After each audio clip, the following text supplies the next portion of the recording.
अस्सलाम वालेकुम वरहमतुल्लाहि वबरकातुह। आप सब कैसे हैं? उम्मीद करती हूँ आप सब खैरियत से होंगे। असल में आज मेरा गला ख़राब है, मेरी तो आवाज़ भी नहीं निकल रही, लेकिन मैं कोशिश करूँगी कि अपने लेसन को जारी रखूँ। आप सब ने क्लास ज़रूर अटेंड करनी है। चलिए आइए शुरू करते हैं।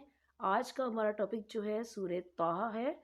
आज की तर्जुमा क्लास में हम सूरह तौहा की आयत नंबर 1 से लेकर आयत नंबर 24 तक बामुहावरा तर्जमे के साथ पढ़ेंगे। चलिए आइए शुरू करते हैं। शुरू करती हूँ अल्लाह ताला के नाम से जो बड़ा मेहरबान नहायत रहम वाला है।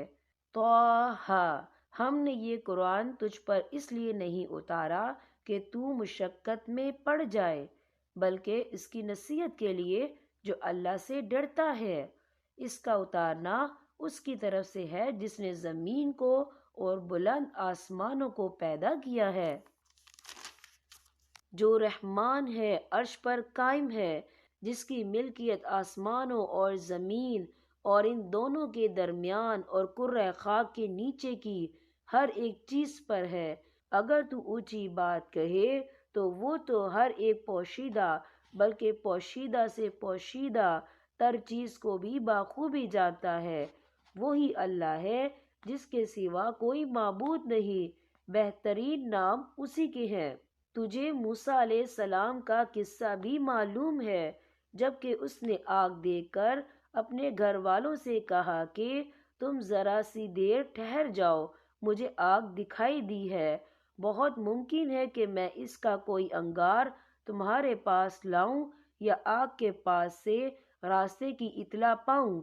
जब वो वहां पहुंचे तो आवाज दी गई, ए मूसा, यकीनन मैं ही तेरा परवरदिगार हूँ, तू अपनी जूतियां उतार दे, क्योंकि तू पाक मैदान तूवा में है और मैंने तुझे मुंतखब कर लिया है। अब जो वही की जाए उसे कान लगाकर सुन। बेशक मैं ही अल्लाह हूँ, मेरे सिवा इबादत के लायक और कोई नहीं। बस तू मेरी ही इबादत कर और मेरी याद के लिए नमाज कायम रख। क़यामत यकीनन आने वाली है जिसे मैं पोशीदा रखना चाहता हूँ, ताकि हर शख्स को वो बदला दिया जाए जो उसने कोशिश की हो। बस अब इसके यकीन से तुझे कोई ऐसा शख्स रोक ना दे जो इस पर ईमान ना रखता हो और अपनी ख्वाहिश के पीछे पड़ा हो, वरना तू हलाक हो जाएगा। ए मूसा, तेरे इस दाएं हाथ में क्या है? जवाब दिया कि ये मेरी लाठी है, जिस पर मैं टेक लगाता हूँ और जिससे मैं अपनी बकरियों के लिए पत्ते झाड़ लिया करता हूँ, और भी इसमें मुझे बहुत से फायदे हैं। फरमाया, ए मूसा, इसे हाथ से नीचे डाल दे। डालते ही वो सांप बनकर दौड़ने लगी। फरमाया, बेखौफ होकर इसे पकड़ ले, हम इसे इसी पहली सी सूरत में दोबारा ला देंगे। और अपना हाथ अपने बगल में डाल ले तो वो सफ़ेद चमकता हुआ होकर निकलेगा, लेकिन बगैर किसी ऐब और रोग के। ये दूसरा मौज़ा है, ये इसलिए कि हम तुझे अपनी बड़ी बड़ी निशानियाँ दिखाना चाहते हैं। अब तू फ़िरौन की तरफ जा, उसने बड़ी सरकशी मचा रखी है। यहाँ पर हमारे सबक का इख्तिताम होता है। सबक के इख्तिताम से पहले मैं आपको बताना चाहूँगी कि मैंने इन आयात से क्या सबक सीखा है।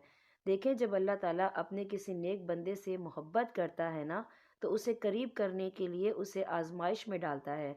जैसे कि यहाँ हज़रत मूसा अलैहिस्सलाम को आजमाइश में डाला गया और उन्हें मौज़ात से भी नवाजा गया और उन्हें एक अजीम जिम्मेदारी भी सौंपी गई।